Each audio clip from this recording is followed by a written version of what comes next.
মামলাটা স্টার্ট হয়েছে 376D, 511, 506 এবং 25-27 আর্মস অ্যাক্ট। মামলা স্টার্ট হয়েছে শাসক দলের প্রভাবশালী নেতা দিলীপ মল্লিকের নেতৃত্বে পিকাই দাস, সঞ্জয় দাস এবং আরও অনেকে। এই মর্মেই অভিযোগটা হয়েছে। এর মর্মেই অভিযোগ হয়েছে, যে সেকশনগুলো বললাম সেই সেকশনের উপরে মামলা স্টার্ট হয়েছে। অভিযোগকারিনীর আইনজীবী যিনি বলছেন যে গণধর্ষণে শুধু নয়, ইভেন এমনকি আর্মস অ্যাক্টেও মামলা রুজু করা হয়েছে। হুমকি, সেই মামলাও কিন্তু ইতিমধ্যে, হুমকির ধারাও কিন্তু ইতিমধ্যে যুক্ত করা হয়েছে। এবং ইতিমধ্যে আমরা যেটা দেখলাম যে ওই অভিযোগকারিনী তিনি গোপন জবানবন্দি দিয়েছেন। এরপর দেখার বিষয় পরবর্তী পদক্ষেপ পুলিশ কি নেয়।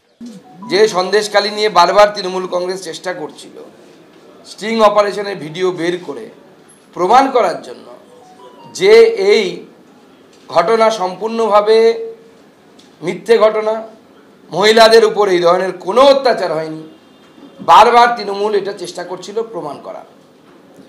গতকাল থেকে যে ভিডিও সামনে আসতে শুরু করেছে, সেখানে তৃণমূল কংগ্রেসের পঞ্চায়েত সমিতির মহিলা সদস্যা তিনি এবং তার স্বামী দুজনেই অকপটে স্বীকার করেছেন। অবভিয়াসলি নিজেদের পরিচয়টা গোপন রাখার চেষ্টা করেছেন, কারণ প্রাণের সংশয় হয়ে যাচ্ছে, আপনারা তো দেখতে পাচ্ছেন। তারা স্বীকার করেছে যে এই ধরনের ঘটনা সন্দেশখালীতে ঘটেছে, মহিলাদের উপর অত্যাচার হয়েছে। শিবু হাজরা, উত্তম থেকে শুরু করে শেখ শাহজাহান, তারা এই ধরনের, উত্তম সর্দার থেকে শুরু করে শেখ শাহজাহান, তারা এই কাজ করেছে। শুধু তাই নয়, এমনকি তার সাথেও এই ধরনের ঘটনা ঘটেছে। এবং সেটা কে করেছে? তৃণমূলেরই দলের একজন নেতা, তার নাম বিষ্ণুপদ প্রামাণিক থেকে শুরু করে অন্যান্য যারা আছে, তারা সেই ঘটনা ঘটিয়েছে। শুধু তাই নয়, গতকাল রাত 2:35 নাগাদ প্রায় একজন মহিলাকে বেশ কিছু লোক তারা তুলে নিয়ে যাওয়ার চেষ্টা করে। আজকে যখন বিজেপির যারা প্রতিনিধি দল, তারা যখন মানুষকে আইনি সহায়তা দিতে সেখানে গেছিল, সেখানেও তাদের উপরে নানা ধরনের হামলার পরিস্থিতি তৈরি হয় এবং সেই মহিলারা, সন্দেশখালীর মহিলারা, তারা তাদেরকে সমস্ত ঘটনা জানায়।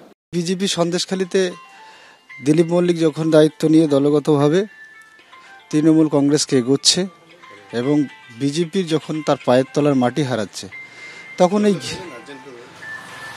এই ঘৃণ্য চক্রান্ত আবার নতুন করে করার চেষ্টা করছে। এখন ঘটনা হচ্ছে, কেউ যদি মুখ বাঁধা ব্যক্তি তাকে নিয়ে যায়, সত্যি জঘন্যতম কাজ। সেটা নিশ্চয়ই আইনের প্রতি আস্থা আছে, আইন সেটা দেখবে। আমারও আইনের প্রতি ভরসা আছে। পূর্ণাঙ্গ তদন্তের ভিত্তিতে যদি এরকম ঘটনা ঘটে থাকে, তাহলে সেই দোষী যারা, তাদের শাস্তি হোক। আর আমি সগর্বে বলছি, এরকম নোংরা জঘন্য কাজের সঙ্গে দিলীপ মল্লিক কোনোদিন লিপ্ত থাকে না। যদি ফোন করে থাকে, কল লিস্ট থাকবে, আমি কোথায় গিয়েছিলাম ইয়ারে থাকবে, আমার কাছে ফোন আছে, নিশ্চয়ই পুলিশ তদন্ত করবে। যে কথা বলছে, উনি কি ভিকটিম ছিলেন, তাই ওনাকে নিয়ে জোর করে তুলতে হবে আমাকে?